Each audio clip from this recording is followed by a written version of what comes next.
Hello my dear friends, this is CA Sachin Jain from Jodhpur. और आज के सेशन में हम लोग डिस्कस करने जा रहे हैं जीएसटी से रिलेटेड एक बहुत ही इंपॉर्टेंट टॉपिक, एक बहुत ही important section 15 of CGST act, जो कि बात करती है वैल्यू ऑफ सप्लाई की। Sir, section 7 of CGST act बात करती है कि टैक्सेबल इवेंट क्या होगा। तो वहां पर हमने देखा कि सप्लाई आपका टैक्सेबल इवेंट होगा। तो यहाँ पर सर वो सप्लाई जो टैक्सेबल इवेंट होगा उसकी वैल्यू क्या मानेंगे। टैक्सेबल इवेंट पता हो गया, लेकिन अब वैल्यू जब हमें पता चल जाएगी तब हम उसके ऊपर सीजीएसटी, एसजीएसटी या फिर आईजीएसटी चार्ज कर पाएंगे। तो इस सेशन के अंदर हम लोग देखने वाले हैं कि सेक्शन 15 के रेफरेंस से हम लोग किस तरह से वैल्यू ऑफ सप्लाई को डिसाइड करेंगे। तो आइए शुरू करते हैं। सबसे पहले सेक्शन 15 सबसेक्शन 1 ये बोलती है कि जो आपकी ट्रांजेक्शन वैल्यू है ना, वही आपकी वैल्यू ऑफ सप्लाई मान ली जाएगी अगर बायर और जो सप्लायर है वो दोनों रिलेटेड पर्सन नहीं है और जो प्राइस जो चार्ज की जा रही है वही सोल कंसिडरेशन है, उसके अलावा कुछ दूसरा नहीं है यहाँ पर। तो उस केस में जो ट्रांजेक्शन वैल्यू है वही आपकी वैल्यू ऑफ सप्लाई ट्रीट कर ली जाएगी, ये बोलती है सेक्शन 15 सबसेक्शन 1। अब यहां पर section 15 subsection 2 of CGST act बोलती है कि जो आपने ट्रांजैक्शन वैल्यू डिसाइड किए ना, उस ट्रांजैक्शन वैल्यू में कुछ चीजें इंक्लूड हो जाएगी। अब वो क्या क्या इंक्लूड होगा, तो उसके लिए सेक्शन 15 सबसेक्शन 2 के अंदर वो चीजें डिसाइड की हुई है। सबसे पहले सब क्लॉज ए यहां पर ये बोलती है कि कोई अगर टैक्स चार्ज हुआ, कोई ड्यूटी चार्ज हुई, कोई सेस चार्ज हुआ, कोई फीस चार्ज होती है, तो उस केस में वो सारे के सारे ड्यूटी, फीस, सेस क्या बन जाएंगे, आपके वैल्यू ऑफ सप्लाई का पार्ट बन जाएंगे, आपके ट्रांजैक्शन वैल्यू में ऐड हो जाएंगे। लेकिन जो सीजीएसटी, एसजीएसटी, आईजीएसटी या फिर यूटीजीएसटी से रिलेटेड कोई टैक्स या फिर सेस है, तो वो आपके ट्रांजैक्शन वैल्यू में ऐड नहीं होंगे। कंक्लूजन देखें तो सीजीएसटी, एसजीएसटी, आईजीएसटी, यूटीजीएसटी के टैक्सेस और सेस को छोड़ करके अगर कोई दूसरा टैक्स, ड्यूटी या सेस चार्ज होता है तो वो आपके ट्रांजैक्शन वैल्यू का पार्ट बन जाएगा। ये बोलती है सेक्शन 15 सबसेक्शन 2 की सब क्लॉज नंबर ए। अब यहां पर सब क्लॉज नंबर बी ये बोलती है कि ऐसा कोई एक्सपेंडिचर जो कि पे करने के लिए तो लाइबल था सप्लायर, जो कि लाइबल था सप्लायर, लेकिन वो एक्सपेंडिचर कौन इनकर कर देता है, रिसिपिएंट इनकर कर देता है ऑन बिहाफ ऑफ सप्लायर। तो उस केस में क्या होगा, यहां पर ऐसा कोई एक्सपेंडिचर जो कि सप्लायर को इनकर करना था लेकिन ऐसा एक्सपेंडिचर रिसिपिएंट इनकर कर देता है, तो उस केस में ऐसा एक्सपेंडिचर जो कि रिसिपिएंट ने इनकर किया है वो ट्रांजैक्शन वैल्यू का पार्ट बनेगा। ऐसे एक्सपेंडिचर को ट्रांजैक्शन वैल्यू में ऐड कर दिया जाएगा। अब यहां पर एक छोटा सा क्वेश्चन अराइज होता है कि ऐसे एक्सपेंडिचर का पेमेंट रिसिपिएंट ने ऑलरेडी थर्ड पार्टी को कर दिया है और वो एक्सपेंडिचर वैल्यू ऑफ सप्लाई का पार्ट बना है, मतलब जब टोटल वैल्यू आएगी उसके अंदर वो एक्सपेंडिचर जुड़ा हुआ है। तो यहां पर जो अमाउंट पेबल आएगा, जो रिसिपिएंट को पे करना है, उसके अंदर वो एक्सपेंडिचर का अमाउंट भी इंक्लूड है जो कि रिसिपिएंट ने सप्लायर के बिहाफ पर किसी थर्ड पर्सन को ऑलरेडी पे कर दिया है। तो यहां पर रिसिपिएंट उस फिगर का पेमेंट तो सप्लायर को करेगा नहीं। और यहां पर एक कंडीशन ये भी है कि अगर रिसिपिएंट फुल पेमेंट 180 दिन में नहीं करता है, तो उस केस में इनवॉइस के 180 दिन में पेमेंट नहीं करता है रिसिपिएंट, तो उस केस में क्या होगा, रिसिपिएंट को आईटीसी रिवर्स करनी पड़ती है जितने फिगर का उसने पेमेंट नहीं किया है। तो यहां पर क्या जो एक्सपेंडिचर रिसिपिएंट ने इनकर किया है ऑन बिहाफ ऑफ सप्लायर और उसका पेमेंट रिसिपिएंट सप्लायर को नहीं करेगा, तो क्या यहां पर रिसिपिएंट को आईटीसी को रिवर्स करना पड़ेगा क्या उस एक्सपेंडिचर से रिलेटेड जो पेमेंट उसने नहीं किया है। तो यहां पर ऐसा नहीं है क्योंकि रिसिपिएंट ऑलरेडी थर्ड पर्सन को पेमेंट कर चुका है और ऐसा एक्सपेंडिचर तो केवल रिसिपिएंट ने इनकर किया है ऑन बिहाफ ऑफ सप्लायर, इसलिए वो वैल्यू ऑफ सप्लाई का पार्ट तो बन जाएगा। लेकिन अगर रिसिपिएंट उसका पेमेंट सप्लायर को नहीं भी करता है तो भी यहां पर उस फिगर से रिलेटेड आईटीसी का रिवर्सल रिसिपिएंट को करने की लायबिलिटी नहीं होगी। ये कॉन्सेप्ट हमारे दिमाग में क्लियर होना चाहिए। अब यहां पर सब क्लॉज नंबर सी ये बोलता है कि कोई कमीशन अगर चार्ज किए किसने, सप्लायर ने, या फिर कोई loading charges, unloading charges, testing से रिलेटेड फ्राइट चार्ज किया है, इंस्पेक्शन से रिलेटेड कोई चार्जेस ऐड किए हैं, तो वो सारे के सारे एक्सपेंडिचर ट्रांजैक्शन वैल्यू के पार्ट बन जाएंगे और वो expenditure value of supply count होंगे और उसके ऊपर भी जीएसटी चार्ज होगा, ऐसा बोलती है सब क्लॉज नंबर सी।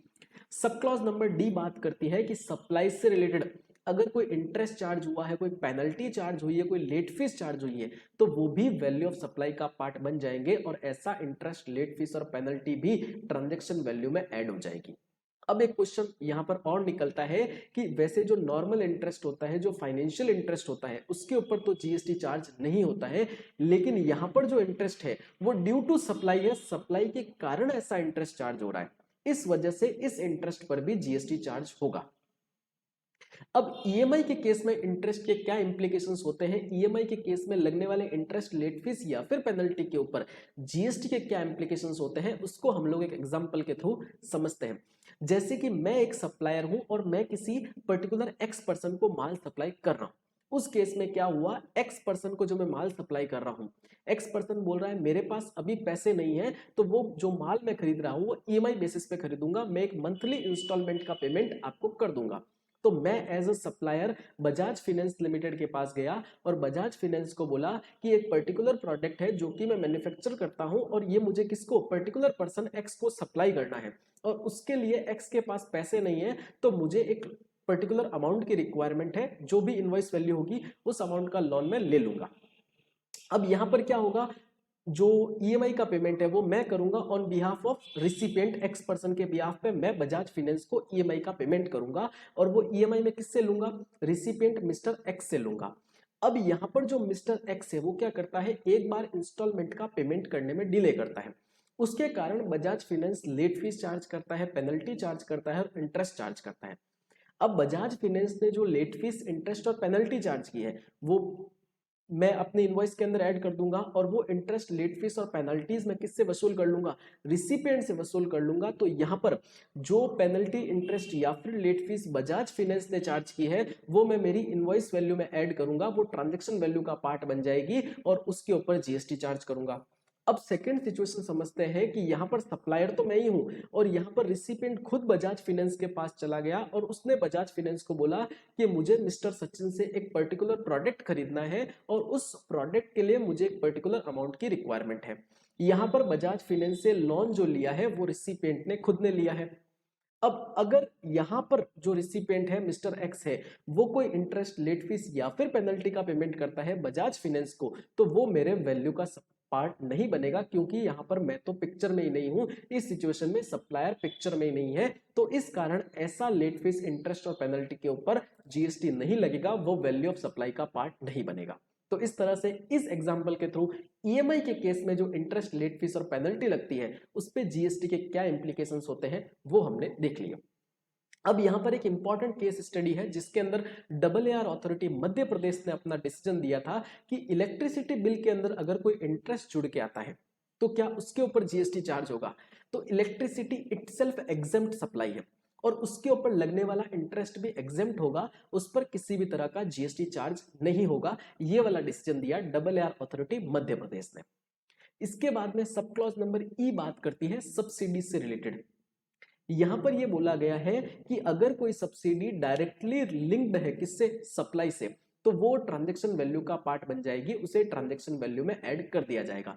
लेकिन अगर कोई सब्सिडी मिली है सेंट्रल गवर्नमेंट से, स्टेट गवर्नमेंट से, तो वो आपके ट्रांजैक्शन वैल्यू का पार्ट नहीं बनेगा। वैल्यू ऑफ सप्लाई डिसाइड करते समय ऐसी सब्सिडी को कंसीडर नहीं किया जाएगा। लेकिन कोई सब्सिडी डायरेक्टली लिंक्ड है सप्लाई से, तो उसे क्या कर लेंगे हम लोग, कंसीडर कर लेंगे ट्रांजैक्शन वैल्यू के टाइम पे। जो जर्नल सब्सिडी है उसे कंसीडर नहीं किया जाएगा, ऐसी बात बोलती है सब क्लॉज नंबर ई। अब एक बहुत ही important section, section number 15 subsection 3, जो की बात करती है डिस्काउंट से रिलेटेड।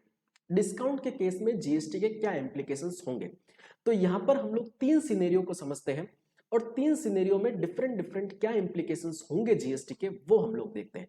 सबसे पहला सिनेरियो जिसके अंदर क्या हुआ, जो डिस्काउंट का फिगर है वो कब दिया हमने, सप्लाई के टाइम पे दे दिया। अगर सप्लाई के टाइम पे कोई डिस्काउंट दिया जाता है तो वो इनवॉइस के अंदर ऑटोमेटिकली लेस हुआ होगा और वो आउटवर्ड सप्लाई को ऑटोमेटिकली उसने कम कर दिया होगा। तो यहाँ पर तो कोई दिक्कत ही नहीं है। अगर at the time of supply अपन ने कोई डिस्काउंट दिया है तो वो सीधा आउटपुट जो उसकी लायबिलिटी है उसको कम कर देगा।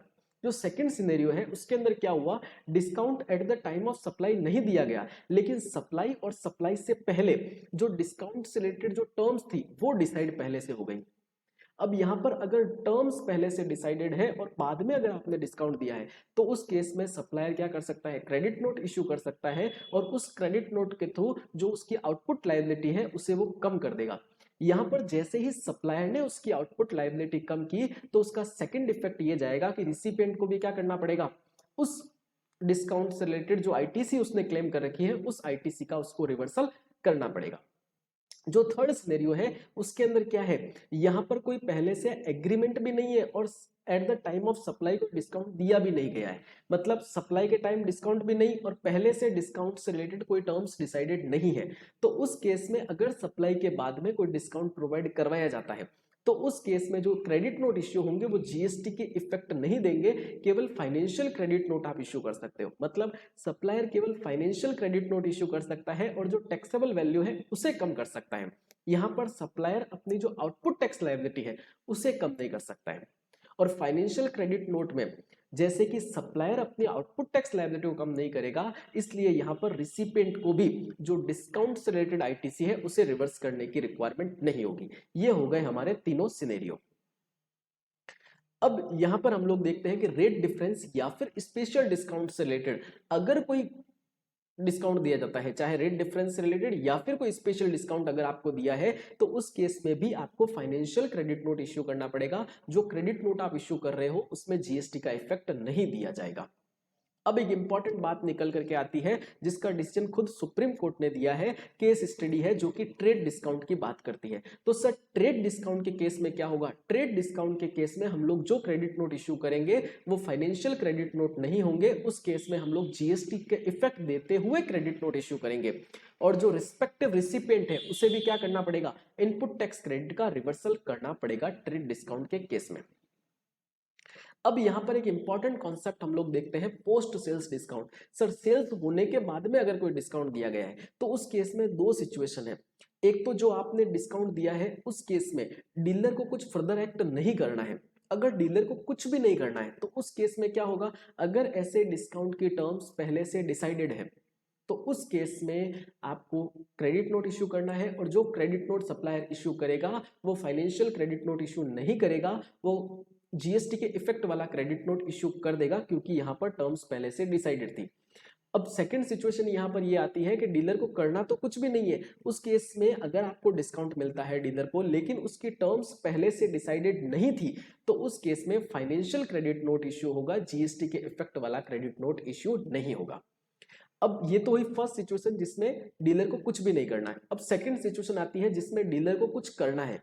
अब वो कुछ करना है मतलब क्या करना है, यहाँ पर डीलर को क्या करना है, कोई सेल्स प्रमोशन ड्राइव चलानी है या फिर कोई एडवर्टीजमेंट करना है, सेल्स प्रमोशन करना है। तो यहाँ पर क्या करेगा डीलर, उससे रिलेटेड जो एक्सपेंडिचर खर्च करेगा, जो भी एक्सपेंडिचर करेगा उसकी एक इनवॉइस बना करके सप्लायर को दे देगा और उसका अमाउंट सप्लायर से रिसीव कर लेगा और उस पर्टिकुलर इनवॉइस से रिलेटेड सप्लायर क्या कर सकता है, इनपुट टैक्स क्रेडिट को क्लेम कर सकता है। तो इस तरह से पोस्ट सेल्स डिस्काउंट में आने वाली दो सिचुएशन को हमने यहाँ पर समझ लिया।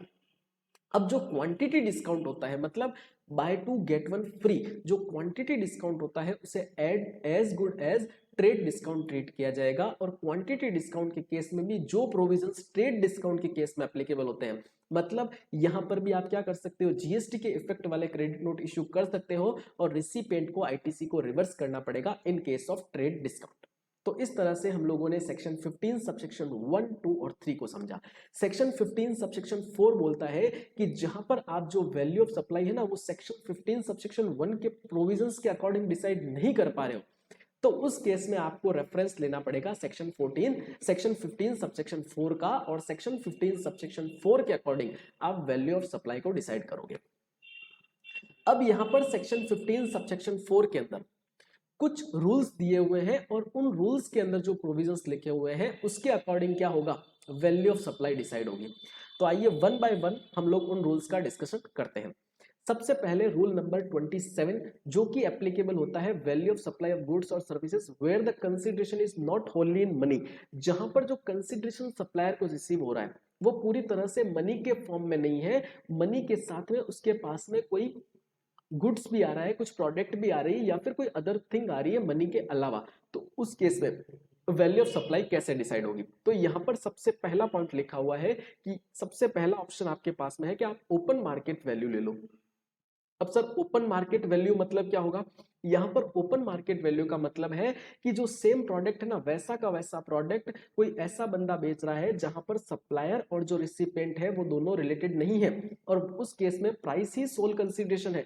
तो उस केस में वहां पर जो वैल्यू काम में ली गई है वही वैल्यू क्या होगी, ओपन मार्केट वैल्यू, और आप उसके थ्रू क्या कर सकते हो, वैल्यू ऑफ सप्लाई डिसाइड कर सकते हो और जीएसटी चार्ज कर सकते हो। पहला ऑप्शन आपके पास में ये है अकॉर्डिंग टू रूल 27। अब अगर आपके पास में ओपन मार्केट वैल्यू अवेलेबल नहीं है तो यहां पर लिखा हुआ है सेकंड वे। दूसरा तरीका क्या है आपके पास में कि जो मनी आपके पास में आ रही है प्लस आपके पास में जो प्रोडक्ट आ रहा है साथ में, उस प्रोडक्ट की मॉनेटरी वैल्यू क्या है वो आप कंसीडर कर लो। मनी प्लस उस प्रोडक्ट की मॉनेटरी वैल्यू को ऐड कर दो, जो वैल्यू आएगी उसे आप वैल्यू ऑफ सप्लाई मान लो और उसके ऊपर आप जीएसटी चार्ज कर लो। अब मान लो आपके पास ओपन मार्केट वैल्यू भी अवेलेबल नहीं है और उस जो प्रोडक्ट साथ में आ रहा है उसकी मॉनेटरी वैल्यू भी आप कैलकुलेट नहीं कर पा रहे हो, तो उस केस में आपके पास में थर्ड ऑप्शन है कि जो प्रोडक्ट आप सेल कर रहे हो, जो प्रोडक्ट आप सप्लाई कर रहे हो, उसके जैसे के जैसे प्रोडक्ट की और सेम क्वालिटी के प्रोडक्ट की वैल्यू जो है उसे आप क्या कर लो, वैल्यू ऑफ सप्लाई ट्रीट कर लो। अब यहां पर एक इंपॉर्टेंट बात ध्यान में रखने वाली है कि जब हम बोलते हैं ना सेम काइंड और सेम क्वालिटी, तो यहां पर हमें क्वांटिटी की भी ध्यान रखनी है। जैसे मैं कोई प्रोडक्ट एक यूनिट की क्वांटिटी, एक यूनिट की वैल्यू तय कर रहा हूं और मैं उसको कंपेयर कर रहा हूं बाजार के अंदर कोई 100 यूनिट की क्या वैल्यू ले रहा है, तो वो यहां पर कंपेटेबल नहीं है। उस तरीके से हम कंपेयर नहीं कर सकते हैं। अगर मैं एक प्रोडक्ट बेच रहा हूं, एक प्रोडक्ट की सप्लाई के लिए मुझे वैल्यू चाहिए, तो मुझे बाहर भी कितने एक प्रोडक्ट के वैल्यू ऑफ सप्लाई को ही कंसीडर करना पड़ेगा। वहां पर क्वांटिटी का भी हमें ध्यान रखना है। ऐसा नहीं हो क्वांटिटी बहुत ज्यादा की वैल्यू हम लोग यहाँ पर कंपेयर करें, तो वो यहाँ पर पॉसिबल नहीं होगा। हमें काइंड, क्वालिटी और क्वांटिटी को ध्यान में रख सकते हैं। अब यहां पर लिखा हुआ है कि आपको ओपन मार्केट वैल्यू नहीं मिली, आपको जो प्रोडक्ट आ रहा है उसकी मार्केट वैल्यू या फिर मॉनेटरी वैल्यू नहीं मिली और आपको लाइक काइंड और क्वालिटी की भी वैल्यू नहीं मिली, तो उस केस में आप रूल 30 और 31 को रेफर कर सकते हो। यहां पर रूल 30 और 31 हमारे लिए रामबाण है। जब हमारे पास में रूल 27, 28, 29 काम नहीं करते हैं तो उस केस में हम लोग रूल 30 और 31 का रेफरेंस ले सकते हैं। ओपन मार्केट वैल्यू एकदम क्लियर है। उसके साथ में सेकंड जो अपन ने ऑप्शन देखा हमारे पास में मनी और जो इक्विवेलेंट वैल्यू है वो हम लोग कंसीडर कर सकते हैं, और जो थर्ड ऑप्शन हमने देखा वो था लाइक काइंड और क्वालिटी, इसके साथ में हमें क्वांटिटी भी ध्यान रखनी होगी। और फोर्थ ऑप्शन हमारे पास में है कि रूल 30 और 31 को हम लोग रेफर कर लें। अब रूल नंबर 28 बात करता है, यहां पर रूल नंबर 28 बात करता है value of supply of goods और services both between distinct person and related person. Sir related person और डिस्टिंक्ट पर्सन के केस में वैल्यू ऑफ सप्लाई कैसे डिसाइड होगी? अब डिस्टिंक्ट पर्सन, रिलेटेड पर्सन की डेफिनेशंस हम लोगों ने सेपरेट वीडियो में डिस्कस कर रखी है, आप लिंक के थ्रू वहां पर जा सकते हैं। अब यहां पर सर डिस्टिंक्ट पर्सन और related person as per section 25 of CGST act हम लोग निकालेंगे। अब यहां पर उस केस में सबसे पहला ऑप्शन आपके पास में है कि आप ओपन मार्केट वैल्यू के थ्रू क्या कर सकते हो, वैल्यू ऑफ सप्लाई डिसाइड कर सकते हो। यहां पर ओपन मार्केट वैल्यू का वही मतलब होगा जो कि हमने रूल 27 के अंदर देखा। तो सबसे पहला ऑप्शन ओपन मार्केट वैल्यू। अगर ओपन मार्केट वैल्यू के थ्रू आपका काम नहीं हो रहा है तो उस केस में आप लाइक काइंड और क्वालिटी की जो वैल्यू आ रही है वो आप उसे कंसिडर कर सकते हो। और अगर इन दो ऑप्शन के थ्रू भी आप वैल्यू ऑफ सप्लाई डिसाइड नहीं कर पा रहे हो तो उस केस में आप रूल 30 और 31 का रेफरेंस ले सकते हो। अब यहां पर ये बोला गया है कि सप्लायर ये चाहे, सप्लायर के पास में एक ऑप्शन है कि अगर वो चाहे कि रिसिपिएंट अगर सेम प्रोडक्ट किसी थर्ड पर्सन को सप्लाई कर रहा है तो उस केस में रिसिपिएंट जो प्राइस चार्ज कर रहा है उस प्राइस का 90% क्या कर सकता है, सप्लायर वैल्यू ऑफ सप्लाई मान सकता है और उसके ऊपर जीएसटी चार्ज कर सकता है। अब यहां पर एक बहुत ही इंपॉर्टेंट पॉइंट है जो हमें डिस्कस करना है कि चूंकि हम बोल रहे हैं डिस्टिंक्ट पर्सन है, डिस्टिंक्ट पर्सन है मतलब पैन नंबर सेम है, जीएसटी नंबर अलग अलग है। मेरे ही कोई दो एस्टेब्लिशमेंट है, एक्स एस्टेब्लिशमेंट और Y establishment, X limited and Y limited, दोनों के पैन नंबर एक ही है लेकिन यहां पर जो जीएसटी नंबर है वो अलग अलग है। तो उस केस में क्या होगा, जैसे कि मान लो पैन नंबर एक ही है, जीएसटीएन अलग अलग है, तो उस केस में क्या होगा, मैंने यहां पर मान लो कोई बिल कम वैल्यू का बना दिया तो उस केस में यहां से इनपुट क्या होगी, कम काम में आएगी, वहां पर ज्यादा। तो यहां पर टैक्स इविजन तो होने वाला नहीं है लेकिन यहां पर मैन्युपुलेशन हो सकता है। अब सर मैन्युपुलेशन कैसे होगा, जैसे मेरी एक एंटिटी है एक्स लिमिटेड और मेरी दूसरी एंटिटी है वाई लिमिटेड, उस केस में क्या हुआ, मुझे अगर टैक्स का मैन्युपुलेशन करना है तो मैं क्या करूंगा, मेरे एक्स लिमिटेड के अंदर मान लो इनपुट टैक्स क्रेडिट का बैलेंस कम पड़ा है तो मैं जो इनवॉइस जनरेट करूंगा वो मैं कम वैल्यू की जनरेट कर दूंगा और जैसे ही मैंने कम वैल्यू की जनरेट की तो उस केस में क्या होगा, जो मुझे आउटपुट टैक्स पेबल कम आएगा। चूंकि मेरे पास इनपुट टैक्स क्रेडिट कम पड़ी है इसलिए मैंने कम वैल्यू की इनवॉइस जनरेट कर दी, तो मेरा आउटपुट टैक्स पेबल है वो कम आएगा, तो मेरी टैक्स की लायबिलिटी नहीं बनेगी।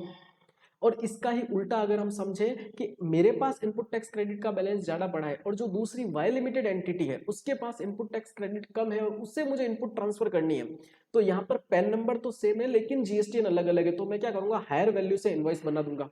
तो उस केस में मेरी आईटीसी कहां पर, वहां पर शिफ्ट हो जाएगी, मेरे को आउटपुट कुछ पेबल आएगा नहीं और उसके पास में इनपुट टैक्स क्रेडिट का बैलेंस बढ़ जाएगा। तो इस सिनेरियो में क्या हुआ, जैसे कि हम लोग बोलते हैं कि डिस्टिंक्ट पर्सन के केस में जो प्राइस चार्ज की गई है इनवॉइस के अंदर उससे ही आप वैल्यू ऑफ सप्लाई मान लेंगे, तो यहाँ पर टैक्स का इवेजन तो नहीं होगा लेकिन मैनिपुलेशन हो जाएगा कि आईटीसी जहां पर आउटपुट टैक्स लायबिलिटी पेबल आ रही है वहां पर पेबल नहीं निकल करके वो आईटीसी से एडजस्ट हो जाएगा और दो फर्मों के बीच में एडजस्टमेंट चलता रहेगा। ये मैनिपुलेशन की पॉसिबिलिटी यहां पर बन जाएगी। अब रूल 29 बात करता है जो कि एप्लीकेबल होता है प्रिंसिपल और एजेंट के केस में। अब प्रिंसिपल और एजेंट के केस में क्या रूल 29 बोलता है, तो यहां पर लिखा हुआ है रूल 29 में कि जो ओपन मार्केट वैल्यू है ना उसे ही हम लोग वैल्यू ऑफ सप्लाई मान लेंगे। और दूसरा ऑप्शन सप्लायर के पास में है कि रिसिपिएंट मतलब जो माल को रिसीव कर रहा है वो रिसिपिएंट जितने में उस माल को फर्दर सप्लाई कर रहा है उस वैल्यू का 90% आप क्या कर सकते हो, वैल्यू ऑफ सप्लाई मान सकते हो और उसके ऊपर जीएसटी चार्ज कर सकते हो। अब यहां पर एक इंपॉर्टेंट चीज ये आती है कि जो अपन बोल रहे हैं ना ये वाला प्रोविजन मतलब रूल 29 केवल सीएनडीएफ एजेंट के केस में ही एप्लीकेबल होगा, कमीशन एजेंट के केस में एप्लीकेबल नहीं होगा। अब सर सीएनडीएफ एजेंट क्या होता है, सीएनडीएफ एजेंट मतलब जो क्या करते हैं प्रिंसिपल के बिहाफ के ऊपर गुड्स को स्टोर करते हैं और उस गुड्स को सेल आउट करते हैं, वो होते हैं सीएनडीएफ एजेंट। और सीएनडीएफ एजेंट के केस में ही रूल 29 एप्लीकेबल होता है। और रूल 29 ये बोलता है कि ओपन मार्केट वैल्यू से डिसाइड कर लो और अगर ओपन मार्केट वैल्यू नहीं तो सप्लायर के पास में ये ऑप्शन है कि रिसिपिएंट फर्दर सप्लाई जिस वैल्यू पे कर रहा है उसका 90% of value of supply treat कर सकते हो। और अगर आप इस ऑप्शन के साथ नहीं जाते हो तो आप रेफर कर सकते हो रूल 30 और 31 को। अब इतनी देर से हम लोग बोल रहे हैं रूल 30 रूल 30, अभी रूल 30 क्या बोलता है, तो रूल 30 बोलता है कि सप्लायर की जो कॉस्ट है ना उसका 110% वो वैल्यू ऑफ सप्लाई मान सकता है और उसके ऊपर वो जीएसटी चार्ज कर सकता है। मान लो मेरी कॉस्टिंग, मैं कोई प्रोडक्ट सप्लाई करता हूं और उस पर्टिकुलर प्रोडक्ट की मेरी कॉस्टिंग 1 लाख रुपए है, तो उस केस में 1,10,000 रुपए में वैल्यू ऑफ सप्लाई ट्रीट कर सकता हूं और उसके ऊपर जीएसटी चार्ज कर सकता हूं, ऐसा बोलता है रूल नंबर 30। अब बात करते हैं रूल नंबर 31 जो कि बात करता है रेसिडुअल मेथड की। और रूल 31 ये बोलता है कि अगर आपका रूल 27 काम नहीं किया, 28 29 ने काम नहीं किया, तो उस केस में अगर आप चाहो तो रूल 30 को रेफर मत करो, डायरेक्ट जंप करके रूल 31 के पास भी आ सकते हो। और रूल 31 बात करता है, रूल 31 बात करता है कि सेक्शन 15 के जो प्रोविजंस है उसके according value of supply decide हो जाएगी। तो इस तरह से आज के सेशन में हम लोगों ने सेक्शन 15 और सेक्शन 15 से रिलेटेड जो रूल्स है उसका डिस्कशन किया। नेक्स्ट सेशन में हम लोग देखने जा रहे हैं कुछ सर्टेन स्पेशल केसेस में वैल्यू ऑफ सप्लाई कैसे डिसाइड होगी, जो कि रूल 31A बात करता है, रूल 32 बात करता है। Thank you, stay connected, stay safe.